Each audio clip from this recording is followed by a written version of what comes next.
She fell straight off the cliff. That is quite a way down. Welcome guys to Camden Hills State Park in the mid-coast of Maine. Today I'm going to explore the three summits, Mount Maguntacook, Maiden Cliff, and Mount Batty. As you can see here, these three hills have a really awesome story that I'm going to share with you today. Enjoy. It's a cool 54 degrees here today. A little overcast, but hopefully the sun will come out soon.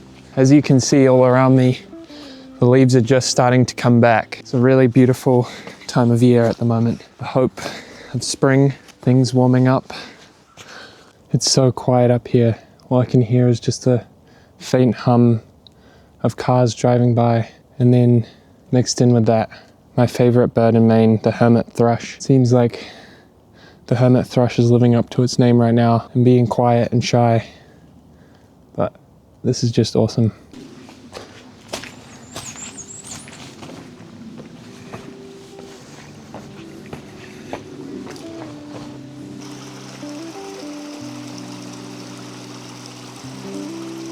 It's a pretty steep and steady climb up the mountain so far.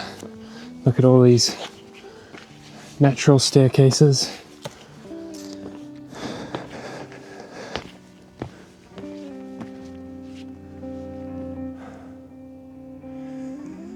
I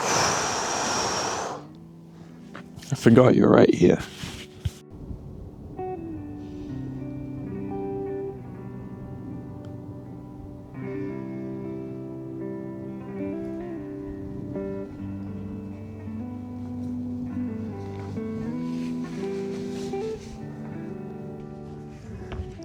Welcome to Ocean Lookout. This is the first viewpoint of the day, and as you can see, Penobscot Bay down there, and Camden. You can see the little sailboats down there. Those are over 100 years old, some of them. These mountains here are actually some of the tallest on the Atlantic coast between Canada and Florida, and these rocks that I'm standing on are over 500 million years old. They're called Batty quartzite. They're some of the hardest rocks around, and they've been left behind while all the other softer rocks got eroded. Out in the bay, there's Vinyl Haven, Islesboro, and North Haven. They actually have to take a ferry to come get their groceries. This is a beautiful viewpoint. So cool to be here. What's interesting about Penobscot Bay is it's the largest estuary in Maine's 3,500-mile coastline. Back in the 1880s, mackerel was the largest export, but now that's completely flipped, with lobster being 92% of the catch today. Pretty crazy. Imagine how much money is coming out of the bay with lobster prices at the moment. Oh, a cool little cairn. Oh.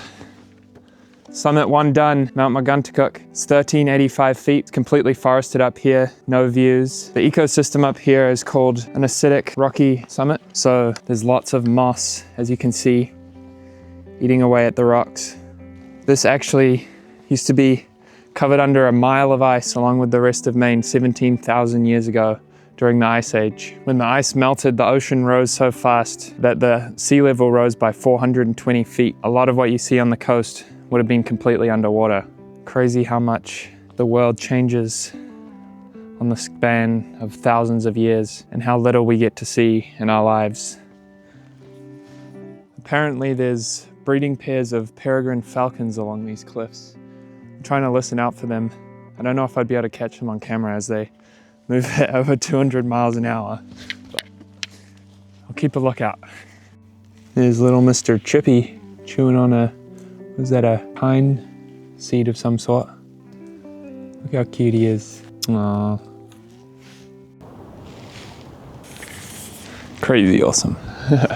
If you have weak ankles, watch out on here. Roots for days.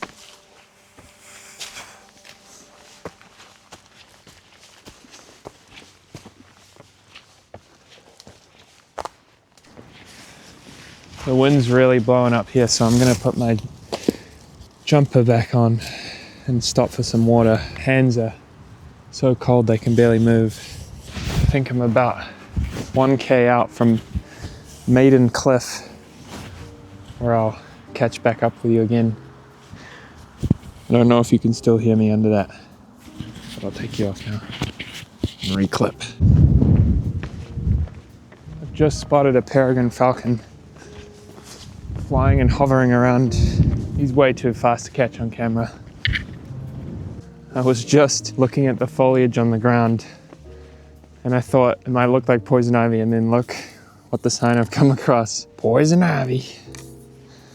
Gotta watch where I'm stepping.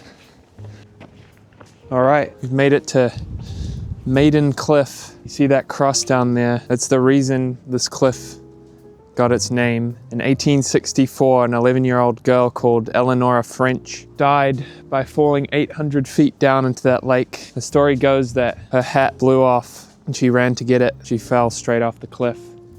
It's pretty sad. It's nice that to this day, people maintain that cross in her name. Let's go check out how far of a drop that would have been. Hopefully I don't slip myself. Yeah, that's quite a long way down.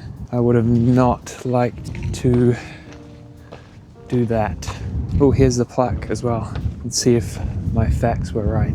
Here we go, Eleanor French. On May 7th, 1864, this 12-year-old farmer's daughter fell to her death from this cliff. According to legend, she was here as a member of a Maine party and fell trying to catch her windblown hat.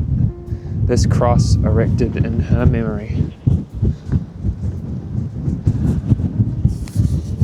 Quite a sad story. And this is where I'm gonna eat lunch. All right, lunchtime. Oh, there's another falcon.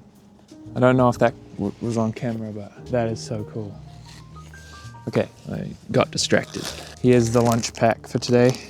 I've got a very, very ripe banana. I got Granny Smith apple, some hard-boiled eggs, and some jerky. I'm gonna tuck into those. I'll catch you guys later when I'm fueled up.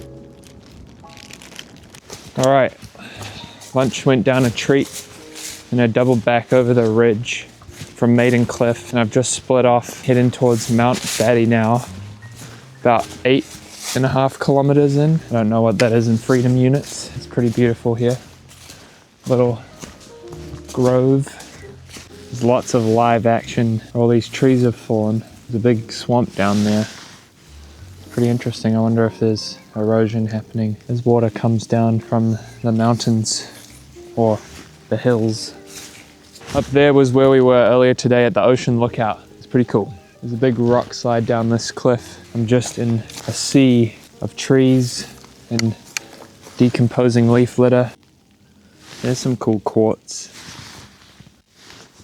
I recently just learned the difference between woodpecker and sapsucker holes. These appear to be woodpecker holes as they're much deeper and they're irregular.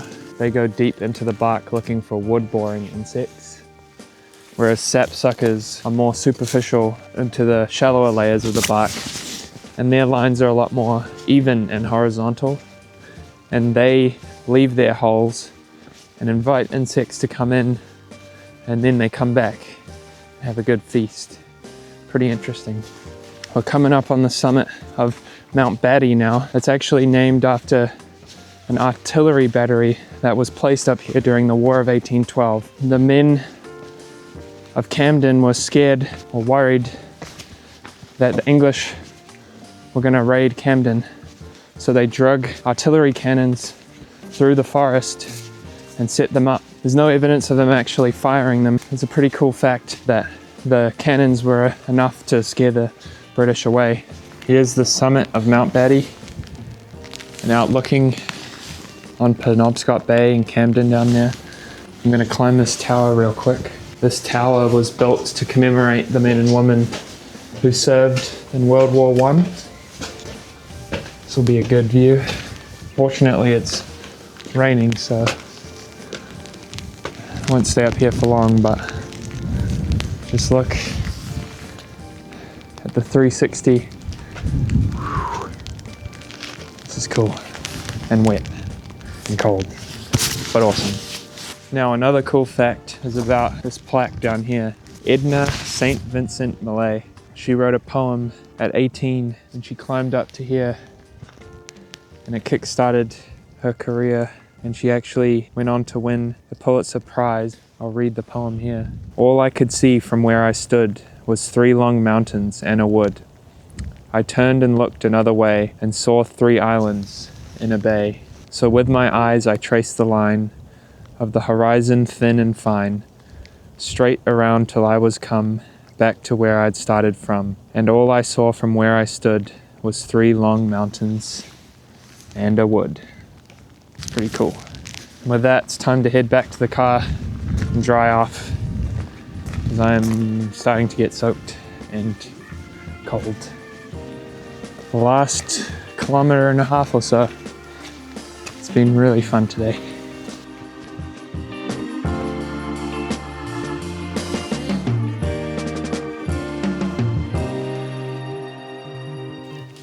.1 miles, y'all. We made it. We made it, y'all. Gosh darn it. I can't wait to get me into some warm and cozy clothes. I'll see you when that's done.